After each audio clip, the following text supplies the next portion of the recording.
magacay waa Maxamed Axmed Cusmaan waxaan ka mid ah ardayda wax ka barata magaalada Muqdisho ahna arday barta kulliyadda culuumka tiknoolajiyadda maalintii Axadii oo 13kii bishii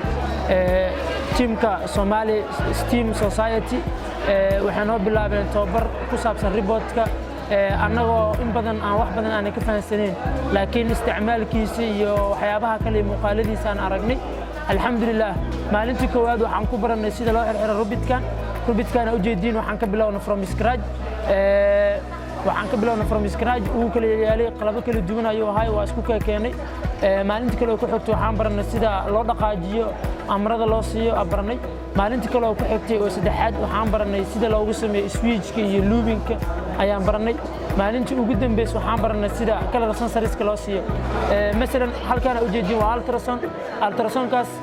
markii uu ahaa uu arko jabaq ama wax ka hor imaadaan oo kale inuu istaago oo kale oo ka leexdo oo kale meeshaan oo kale waa meeshii laga daaray waxyaabaha fara badan aan baranay waxaan u mahadcelinayaa Somali STEM Society